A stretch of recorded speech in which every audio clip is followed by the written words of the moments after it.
ओम श्री शांब सदा शिवाय नमः। श्री गणेशाय नमः। श्री शिव महापुराणे प्रथम विद्वेश्वर संहितायाम अथ द्वितीयोध्याय। शिव महापुराण का महत्व एवं परिचय। श्री सूत जी बोले, हे साधु महात्माओं, आप सबने तीनों लोकों का हित करने वाली अच्छी बात पूछी है। मैं गुरुदेव व्यास जी का स्मरण करके आप लोगों को स्नेहवश इस विषय का वर्णन करूंगा। आप लोग आदर पूर्वक सुने। सबसे उत्तम जो शिव पुराण है वह वेदांत का सार सर्वस्व है तथा वक्ता और श्रोता का समस्त पाप राशियों से उद्धार करने वाला है। इतना ही नहीं, यह परलोक में परमार्थ वस्तुओं को देने वाला है। कली की कलमश राशि का वह विनाशक है। उसमें भगवान शिव के उत्तम यश का वर्णन है। हे ब्राह्मणों, धर्म अर्थ काम और मोक्ष, इन चारों पुरुषार्थों को देने वाला यह पुराण सदा ही अपने प्रभाव से विस्तार को प्राप्त हो रहा है। हे विप्रवरों, उस सर्वोत्तम शिव पुराण के अध्ययन मात्र से वह कलयुग के पापासक्त जीव श्रेष्ठतम गति को प्राप्त हो जाएंगे। अहो, ब्रह्म हत्या आदि महान पाप तभी तक रहेंगे, अर्थात अपने फल को देने में सामर्थ होंगे, जब तक जगत में शिव पुराण का उदय नहीं होगा।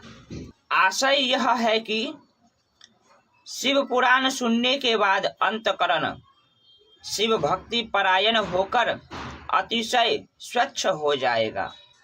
अतः किसी भी पाप कर्म में मनवती प्रवृत्ति ही नहीं होंगी। तब ब्रह्म हत्या आदि भयंकर पाप न होने के कारण उस पाप के फल भोग की संभावना ही नहीं है। कलयुग के महान उत्पात तभी तक निर्भय होकर विचरेंगे जब तक वहां जगत में शिव पुराण का उदय नहीं होगा। सभी शास्त्र परस्पर तभी तक विवाद करेंगे जब तक जगत में शिव पुराण का उदय नहीं होगा। अर्थात शिव पुराण के आ जाने पर किसी प्रकार का विवाद ही नहीं रह जाएगा। सभी प्रकार से भक्ति मुक्ति प्रदाता यही रहेगा। अहो, महान व्यक्तियों के लिए भी तभी तक शिव का स्वरूप दुर्बोध्य रहेगा जब तक इस जगत में शिव पुराण का उदय नहीं होगा। अहो, क्रूर यमदूत तभी तक निर्भय होकर पृथ्वी पर घूमेंगे जब तक जगत में शिव पुराण का उदय नहीं होगा। सभी पुराण पृथ्वी पर गर्जन तभी तक करेंगे जब तक शिव पुराण का जगत में उदय नहीं होगा। इस पृथ्वी पर तीर्थों का विवाद तभी तक रहेगा जब तक इस जगत में शिव पुराण का उदय नहीं होगा। आशय यह है कि मुक्ति प्राप्त्यर्थ एवं पाप के नाश के लिए मानव विभिन्न तीर्थों का सेवन करेंगे, किंतु शिव पुराण के आने के बाद सभी लोग सभी पापों के नाश के लिए शिव पुराण का ही सेवन करेंगे। सभी मंत्र पृथ्वी पर तभी तक आनंद पूर्वक विवाद करेंगे जब तक पृथ्वी पर शिव पुराण का उदय नहीं होगा। सभी क्षेत्र तभी तक पृथ्वी पर विवाद करेंगे जब तक पृथ्वी पर शिव पुराण का उदय नहीं होगा। सभी पीठ तभी तक पृथ्वी पर विवाद करेंगे जब तक पृथ्वी पर शिव पुराण का उदय नहीं होगा। सभी दान पृथ्वी पर तभी तक विवाद करेंगे जब तक शिव पुराण का पृथ्वी पर उदय नहीं होगा। सभी देवगण तभी तक पृथ्वी पर विवाद करेंगे जब तक शिव पुराण का पृथ्वी पर उदय नहीं होगा। सभी विद्वान तभी तक पृथ्वी पर विवाद करेंगे जब तक शिव पुराण का पृथ्वी पर उदय नहीं होगा। हे विप्रो, हे श्रेष्ठ मुनिगण, इस शिव पुराण के कीर्तन करने और सुनने से जो जो फल होते हैं उन फलों को मैं संपूर्ण रूप से नहीं कह सकता हूँ, अर्थात शब्द के द्वारा इसके सभी फलों को नहीं कहा जा सकता है। हे निष्पाप मुनिगण, यथापि शिव पुराण का कुछ महत्व आप लोगों से कहूँगा जो व्यास जी ने पहले मुझसे कहा था। आप लोग चित्त लगाकर ध्यान पूर्वक सुने। जो भक्ति पूर्वक इस शिव पुराण का एक श्लोक या आधा श्लोक भी पढ़ता है वह उसी क्षण पाप से छुटकारा पा जाता है। जो आलस्य रहित होकर प्रतिदिन भक्ति पूर्वक इस शिव पुराण का यथाशक्ति पाठ करता है वह जीवन मुक्त कहा जाता है।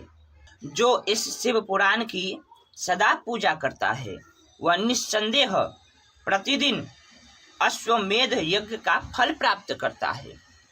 जो व्यक्ति साधारण पद की प्राप्ति की इच्छा से इस शिव पुराण को मुंह से अथवा अन्य किसी से सुनता है वह भी पातकों से मुक्त हो जाता है। जो इस शिव पुराण को समीप से प्रणाम करता है वह से सभी देवताओं की पूजा का फल प्राप्त करता है, इसमें संशय नहीं है। जो इस शिव पुराण को स्वयं लिखकर शिव भक्तों को दान करता है उसके पुण्य फल को सुने। शास्त्रों का अध्ययन करने और वेदों का पाठ करने से जो दुर्लभ फल प्राप्त होता है वह फल उसको प्राप्त होता है। जो चतुर्दशी तिथि के दिन उपवास करके इस शिव पुराण का शिव भक्तों के समाज में पाठ करता है वह श्रेष्ठ पुरुष है। वह व्यक्ति शिव पुराण के प्रत्येक अक्षर की संख्या के अनुरूप गायत्री के पुरस्चरण का फल प्राप्त करता है और इस लोक में सभी अभिष्ट सुखों को भोग कर अंत में मोक्ष प्राप्त करता है। जो चतुर्दशी की रात में उपवास पूर्वक जागरण करके शिव पुराण का पाठ करता है यह इसे सुनता है उसका पुण्य फल मैं क्या कहता हूँ। कुरुक्षेत्र आदि सभी तीर्थों में पुण्य सूर्य ग्रहण में अपनी शक्ति के अनुसार विप्रों को और मुख्य कथावाचकों को धन देने से जो फल प्राप्त होता है वही फल उस व्यक्ति को प्राप्त होता है। यह सत्य है, इसमें कोई संदेह नहीं है। जो व्यक्ति इस शिव पुराण का दिन रात गान करता है इंद्र आदि देवगण उसकी आज्ञा की प्रतीक्षा करते रहते हैं। इस शिव पुराण का पाठ करने वाला और सुनने वाला व्यक्ति जो जो श्रेष्ठ कर्म करता है वह कोटि गुण हो जाता है, अर्थात कोटि गुण फल देता है। जो भली भांति ध्यान पूर्वक उसमें भी श्री रुद्र संहिता का पाठ करता है वह यदि ब्रह्मघाती भी हो तो 3 दिन में पवित्रात्मा हो जाता है। जो भैरव की मूर्ति के पास मौन धारण कर श्री रुद्र संहिता का प्रतिदिन 3 बार पाठ करता है वह सभी कामनाओं को प्राप्त कर लेता है। जो व्यक्ति बट और बिल्व वृक्ष की प्रदक्षिणा करते हुए उस रुद्र संहिता का पाठ करता है वह ब्रह्म हत्या के दोष से भी छुटकारा पा जाता है। प्रणव के अर्थ को प्रकाशित करने वाली ब्रह्म रूपिणी साक्षात कैलाश संहिता रुद्र संहिता से भी श्रेष्ठ कही गई है। हे द्विजो, कैलाश संहिता का संपूर्ण महत्व तो शंकर जी ही जानते हैं, उससे आधा महत्व व्यास जी जानते हैं और उससे भी आधा मैं जानता हूँ। उसके संपूर्ण महात्मा का वर्णन तो मैं नहीं कर सकता, कुछ ही अंश कहूँगा, जिसको सुनकर उसी क्षण चित्त को शुद्धि प्राप्त हो जाएगी।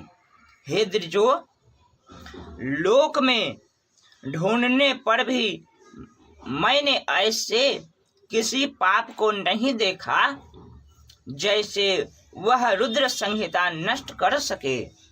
उपनिषद रूपी सागर का मंथन करके शिव ने आनंद पूर्वक इस रुद्र संहिता रूपी अमृत को उत्पन्न किया और कुमार कार्तिकेय को समर्पित किया, जिसे पीकर मानव अमर हो जाता है। ब्रह्म हत्या आदि पापों की निष्कृति करने के लिए तत्पर मनुष्य महीनों भर रुद्र संहिता का पाठ करके उन पापों से मुक्त हो जाता है।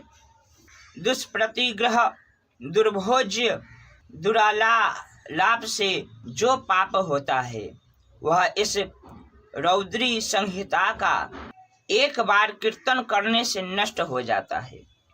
जो व्यक्ति शिवालय में अथवा बेल के वन में इस संहिता का पाठ करता है वह उससे जो फल प्राप्त करता है उसका वर्णन वाणी से नहीं किया जा सकता।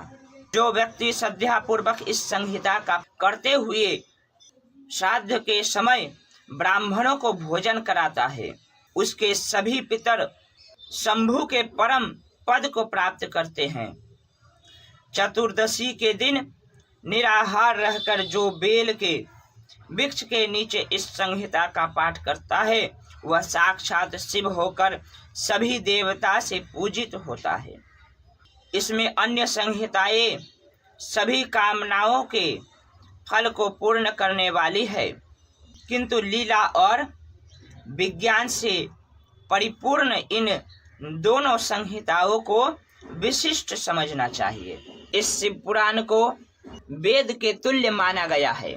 इस वेद कल्प पुराण का सबसे पहले भगवान शिव ने ही प्रणयन किया था। विद्येश्वर संहिता, रुद्र संहिता, विनायक संहिता, उमा संहिता, मातृ संहिता, एकादश रुद्र संहिता, कैलाश संहिता, शतरुद्र संहिता, कोटि रुद्र संहिता, सहस्त्र कोटि रुद्र संहिता, वायव्य संहिता तथा धर्म संहिता, इस प्रकार इस पुराण के 12 भेद हैं। यह 12 संहिताएं अत्यंत पुण्यमयी मानी गई है। ब्राह्मणों, अब मैं उनके श्लोकों की संख्या बता रहा हूँ, आप लोग वह सब आदर पूर्वक सुने। विद्येश्वर संहिता में 10,000 श्लोक है। रुद्र संहिता, विनायक संहिता, उमा संहिता और मातृ संहिता, इनमें प्रत्येक में 8-8 हजार श्लोक है। हे ब्राह्मणों, एकादश रुद्र संहिता में 13,000, कैलाश संहिता में 6,000, शतरुद्र संहिता में 3,000, कोटि रुद्र संहिता में 9,000, सहस्त्र कोटि रुद्र संहिता में 11,000, वायव्य संहिता में 4,000 तथा धर्म संहिता 12,000 श्लोक है। इस प्रकार संख्या के अनुसार मूल शिव पुराण की श्लोक संख्या 1,00,000 है, परंतु व्यास जी ने उसे 24,000 श्लोकों में संक्षिप्त कर दिया है। पुराणों की क्रम संख्या के विचार से इस शिव पुराण का स्थान चौथा है। इसमें 7 संहिताएं हैं। पूर्व काल में भगवान शिव ने श्लोक संख्या की दृष्टि से 100 करोड़ श्लोकों का एक ही पुराण ग्रंथ बनाया था। सृष्टि के आदि में निर्मित हुआ वह पुराण साहित्य अत्यंत विस्तृत था। तत्पश्चात द्वापर आदि युगों में द्वैपायन, व्यास आदि महर्षियों ने जब पुराण का 18 भेदों में विभाजन कर दिया, उस समय संपूर्ण पुराणों का संक्षिप्त स्वरूप केवल 4,00,000 श्लोकों का रह गया। श्लोक संख्या के अनुसार वह शिव पुराण 24,000 श्लोक वाला कहा गया है। यह वेद तुल्य पुराण 7 संहिताओं में विभाजित है। इसकी पहली संहिता का नाम विद्वेश्वर संहिता है, दूसरी रुद्र संहिता समझनी चाहिए, तीसरी का नाम शतरुद्र संहिता, चौथी का कोटि रुद्र संहिता, पांचवी का नाम उमा संहिता, छठवीं का कैलाश संहिता और सातवीं का नाम वायव्य संहिता है। इस प्रकार यह 7 संहिताएं मानी गई है। इन 7 संहिताओं से युक्त दिव्य शिव पुराण वेद के तुल्य प्रामाणिक तथा सबसे उत्कृष्ट गति प्रदान करने वाला है। 7 संहिताओं से संबंधित इस संपूर्ण शिव पुराण को जो अध्योपान्य पांत आदर पूर्वक पढ़ता है वह जीवन मुक्त कहा जाता है। वेद, स्मृति, पुराण, इतिहास तथा सैकड़ों आगम इस शिव पुराण की अल्प काल के समय भी नहीं है। यह निर्मल शिव पुराण भगवान शिव के द्वारा ही प्रतिपादित है। शैव शिरोमणि भगवान व्यास ने इसे संक्षेप कर संकलित किया है। यह समस्त जीव समुदाय के लिए उपकारक, त्रिविध तापों का नाशक, तुलना रहित एवं सत्पुरुषों को कल्याण प्रदान करने वाला है। इसमें वेदांत, विज्ञानमय प्रधान तथा निष्कपट धर्म का प्रतिपादन किया गया है। यह पुराण हर्ष रहित अंतःकरण वाले विद्वानों के लिए जानने की वस्तु है। इसमें श्रेष्ठ मंत्र समूहों का संकलन है और धर्म, अर्थ तथा काम से संबंधित है, अर्थात इस त्रिवर्ग की यह उत्तम शिव पुराण समस्त पुराणों में श्रेष्ठ है। वेद वेदांत में वैद्य रूप से विलसित परम वस्तु परमात्मा का इसमें गान किया गया है। जो बड़े आदर से इसे पढ़ता और सुनता है वह भगवान शिव का प्रिय होकर परम गति प्राप्त कर लेता है। इस प्रकार श्री शिव महापुराण के अंतर्गत प्रथम विद्वेश्वर संहिता में मुनि प्रश्नोत्तर वर्णन नामक दूसरा अध्याय। ओम नमः शिवाय। नमः पार्वती पतये। हर हर महादेव। श्री नीलकंठेश्वर महादेव की जय।